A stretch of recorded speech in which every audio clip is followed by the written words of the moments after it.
Soon there will be 700 beds for treating Ebola patients in Monrovia. But medical staff are among the first victims, and in the Liberian capital, half of the health centres are shut and just one hospital is functioning. Many of the city's inhabitants, pregnant women, children suffering from malnutrition or malaria, and road casualties, are without access to medical care. How can they be provided with the care they so badly need? For MSF, this question takes on a whole different meaning when health workers themselves are at risk of becoming infected. The issue of disease control exists at all levels, whether in Ebola treatment centers, regular health centers, or during mass distributions of antimalarial drugs. So this includes flow of patients, when people come for their hygiene kits and mustn't have any physical contact with the person distributing the kit, hand washing, and during all the stages in the treatment process.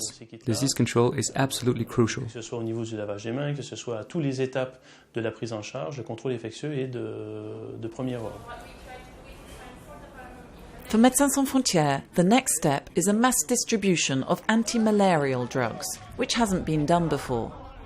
The first symptoms of malaria resemble those of Ebola, and patients are struggling to get treatment, while malaria too continues to kill in West Africa.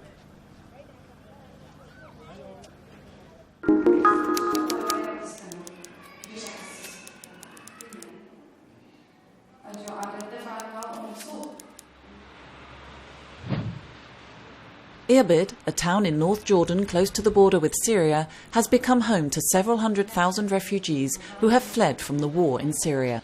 Many are children. Gaza, post-Operation Protective Edge. This latest conflict has exacted a very heavy toll on the civilian population, already suffering severe hardship because of the Israeli blockade. In both these conflicts, children suffer helplessly the consequences of the devastating violence. MSF is setting up psychological treatment programs to support them. The programs are really for under 12-year-olds. But we know that where children are concerned, so are their parents.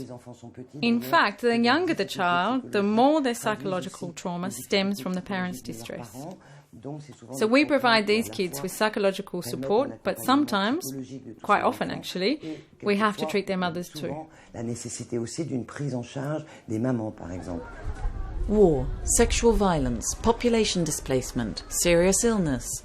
MSF works in a multitude of settings. Providing healthcare to refugees is one of the challenges the teams face. How to integrate mental health treatment with primary care to give people suffering mental distress the strength to carry on in such extreme circumstances.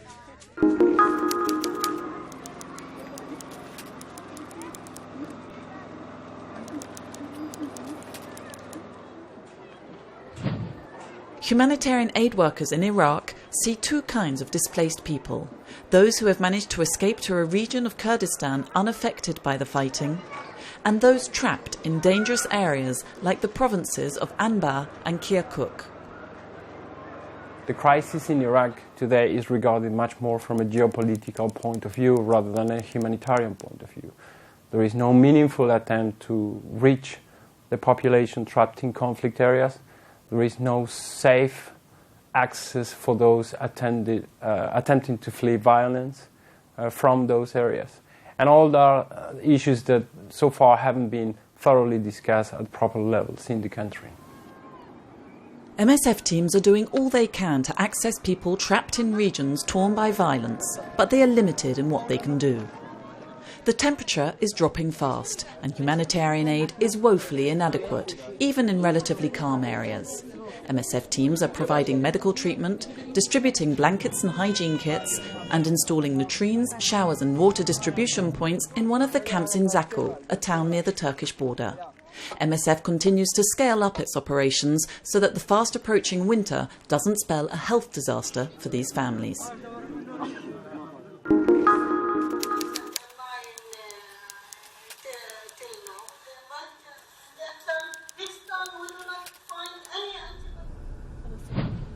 MSF treats wounded patients from Iraq, Syria and Yemen in its hospital in Amman.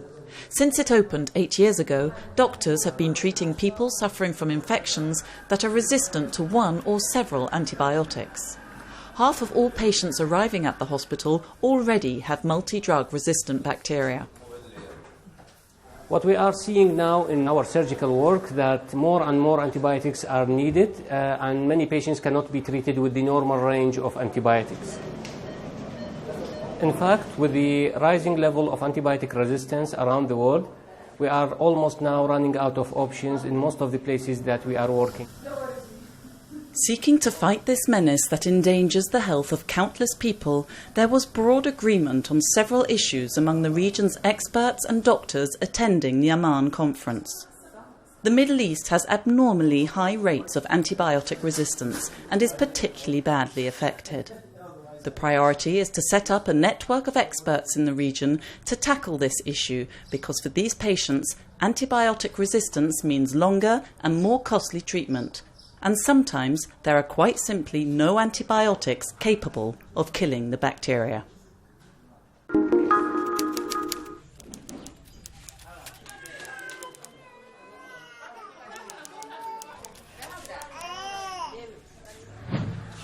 So what works best? Nutritious supplementary foods or cash? Aid agencies looking to prevent severe acute malnutrition in young children opt for one or the other.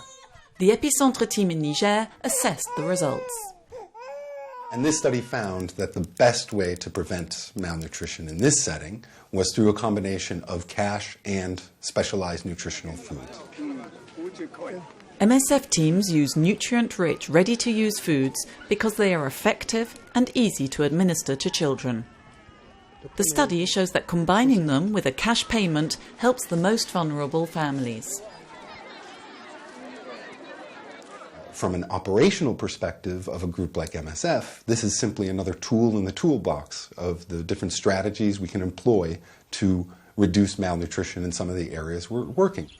Mali, South Sudan, Central African Republic.